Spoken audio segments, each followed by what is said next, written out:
वाराणसी अब पहले जैसा नहीं रहेगा, क्योंकि काशी की आत्मा को ही अब मार दिया गया है। नमस्कार, हमारा नाम है अविनाश राय और ये वीडियो है मणिकर्णिका घाट, काशी और वाराणसी सीरीज का पार्ट 2।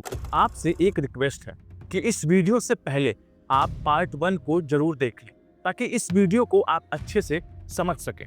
चलिए शुरू करते हैं। दरअसल काशी विश्वनाथ कॉरिडोर बनने के बाद साल 2023 में मणिकर्णिका रीडेवलपमेंट प्रोजेक्ट लाया गया। आज जिस काशी विश्वनाथ के दर्शन करोड़ों लोग कर रहे हैं, वह भी अहिल्याबाई होलकर की ही देन है।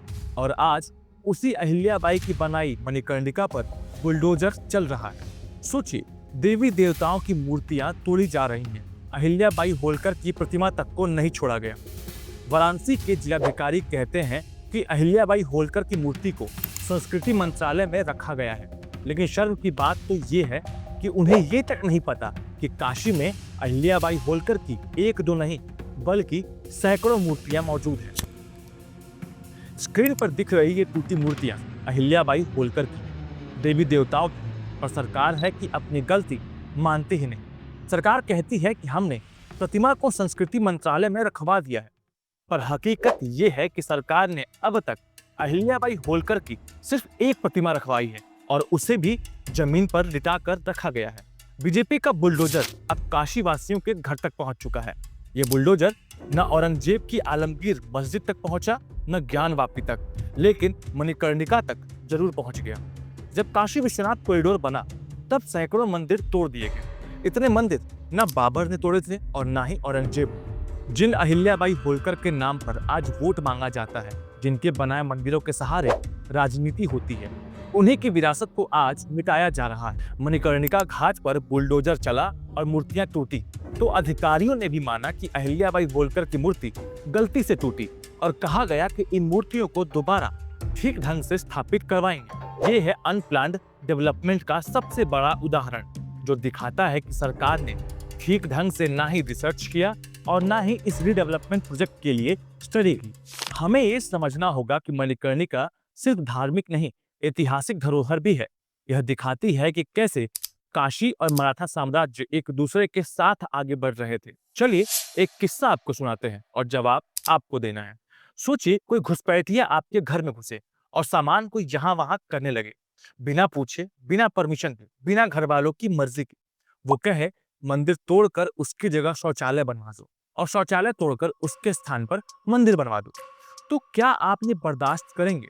ठीक यही आज वाराणसी में हो रहा है, जिसे बर्दाश्त कर पाना अब मुश्किल हो गया है, और अब वाराणसी की जनता इसका विरोध कर रही है। अब आते हैं विकास के मुद्दे पर, क्योंकि जैसे ही कोई वाराणसी की बात करता है या सरकार से सवाल पूछता है, तो एक बात कही जाती है, कुछ भी हो यार, बनारस में विकास तो हुआ है।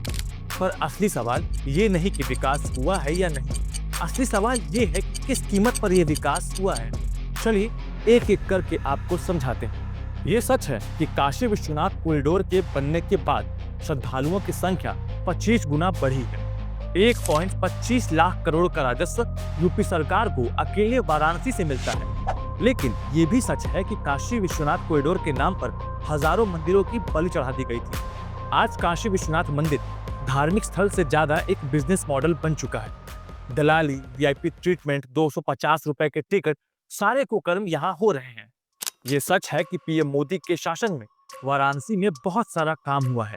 घाट सुंदर हुए हैं, पर्यटन बढ़ा है, सुरक्षा बढ़ी है। लेकिन ये भी सच है कि उन्हीं घाटों पर शौचालय भी बनवाए गए, जिनकी गंदगी सीधे माँ गंगा में जाती है, और शाम को हम उसी गंगा की आरती भी करते हैं। आज वाराणसी तरक्की के नए आयाम छू रहा है। रोपवे, स्टेशन, सड़कें, सब कुछ बेहतरीन है, पर ऐसी क्या नौबत आ गई कि शमशान को सजाना पड़ रहा है। शमशान में लाशें जलाई जाती हैं, उसे सजावट की जरूरत नहीं होती। मणिकर्णिका की महानता उसके पुरातन होने में ही है। इतना ही नहीं, सरकार का मानना है कि घाटों पर जलने वाली लकड़ियों से प्रदूषण होता है, एयर पॉल्यूशन और वाटर पॉल्यूशन होता है। लेकिन हम ये कैसे भूल जाएं कि टेंट सिटी को गंगा नदी के बीच में बनवाया गया था, जिसे एनजीटी ने ये कहकर हटवा दिया था कि ये गलत और अवैध है। गंगा नदी में तेज रफ्तार से दौड़ रही क्रूज शिप के टॉयलेट की गंदगी को गंगा में बहा दिया जाता है। तब प्रशासन कहाँ होता है?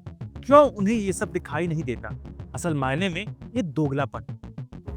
और इसी दोगलेपन का नतीजा है कि आज पीएम मोदी की पॉपुलैरिटी बनारस में घटती जा रही है। और ये हम नहीं, डेटा कहता है। 2014 में पीएम मोदी ने 3,71,784 वोटों से चुनाव जीता था। 2019 के चुनाव में यही मार्जिन बढ़कर हो गया 4,71,000। पर 2024 में पीएम मोदी बड़ी मुश्किल से मात्र 1.5 लाख वोटों से ही जीत पाए। ये डेटा दिखाता है कि वाराणसी में उनकी लोकप्रियता घट रही है। ये संकेत है काशी वासियों की नाराजगी का। इसलिए सरकार से, प्रधानमंत्री से अपील है कि आप विकास जरूर करिए, पर काशी जैसे धार्मिक स्थल के महत्व को ध्यान में रखते हुए विकास ऐसा करिए जो बोझ ना बने, सस्टेनेबल हो। घाट तोड़ना है तोड़िए, नया बनाना है बनाइए, पर ध्यान दीजिए मंदिरों, मूर्तियों, धरोहरों को कुछ न होने पाए और ना कुछ होने पाए मणिकर्णिका की महानता को। क्योंकि मणिकर्णिका की महानता पर अगर दाग लगा तो वो आपके माथे पर किसी कलंक से कम नहीं होगा, जिसका पश्चाताप आप कितना भी कर लें वो दाग नहीं धुलने वाला। हम उम्मीद करते हैं कि आप काशी का विकास करेंगे, विनाश नहीं। अब आप ही बताइए, सरकार विकास कर रही है या विनाश? कमेंट सेक्शन खुला है। अपने विचार या काशी के अपने अनुभवों को आप वहां शेयर कर सकते हैं। वीडियो को लाइक करें, उसे शेयर करना मत भूलिएगा और चैनल को सब्सक्राइब जरूर कर लीजिएगा ताकि हम और आप जुड़े रहें। फिर मिलते हैं आपसे जल्दी। ध्यान रखें अपना। धन्यवाद।